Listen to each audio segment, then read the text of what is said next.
The news continues in the east of the continent, where Kenyan President William Ruto has said the country will lift visa requirements for all Africans by the end of 2023, with the aim of boosting trade with African countries.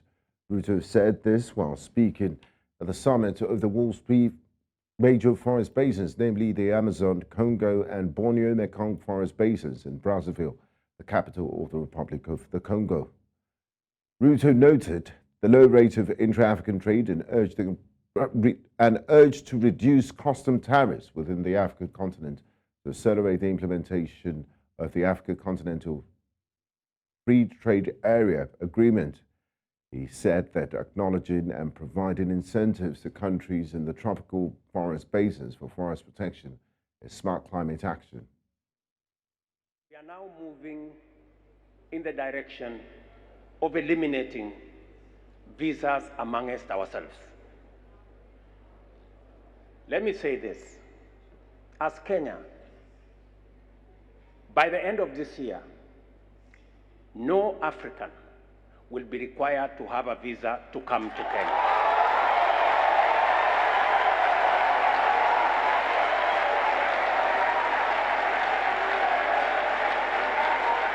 Kenya is going to open an embassy here in Congo-Brazzaville this year. It's going to open an embassy in Cote d'Ivoire. We are opening an embassy in Rabat in Morocco. We are opening an embassy in Eritrea, because it is time we realize the importance of trading amongst ourselves and allowing goods, services, people, ideas to move freely.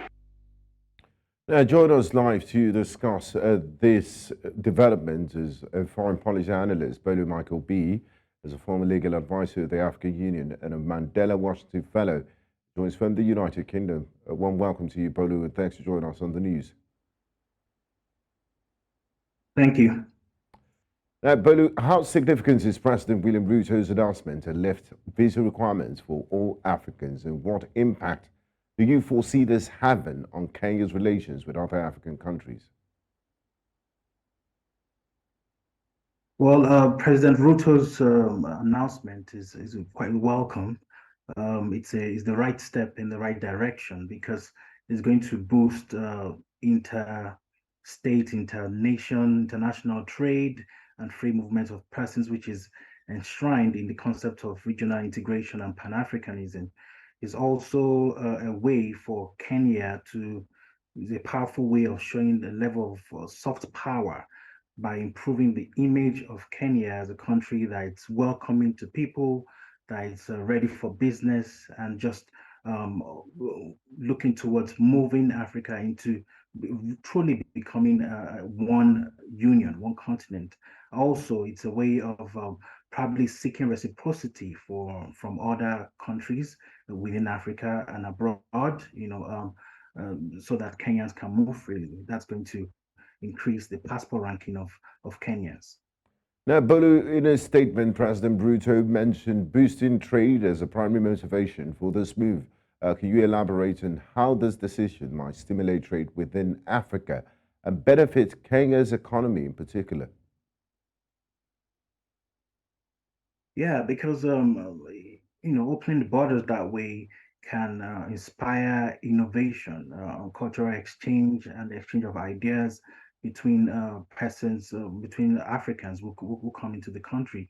For example, a person that's has been looking to invest in East Africa looks around and sees that Kenya is visa-free, can just come in for a week or two to see what it's like there and breeze out and then bring in money to Kenya. But if the visa restriction might be something that could hinder such decision to want to see or invest in Kenya or East Africa as a whole. So it's going to boost the tourism industry of Kenya, which is heavily reliant. Kenya is heavily reliant on the tourism sector. I lived in Kenya for almost 3 years, so it's heavily reliant on tourism, and also it's going to boost businesses. When people come in, they're going to trade, they're going to buy more, they're going to sell their products. Also, there's going to be cultural exchange. It's in line also with the idea of regional integration and Pan-Africanism, which is enshrined the ideas of people like Kwame Nkrumah Gbenga and the great Pan-Africanist. So it's going to create jobs, especially for people in the transport industry, as well as those in the hospitality industry, and it's going to boost Kenya's diplomatic relations across the continent. Now, finally, Bolu, President Ruto also emphasized the importance of reducing custom tariffs. And also, the African Continental Free Trade Area was mentioned as a key initiative to promote intra-African trade. How can Kenya actively contribute to the success of the Continental Free Trade Agreement, and what challenges might the country face in doing so?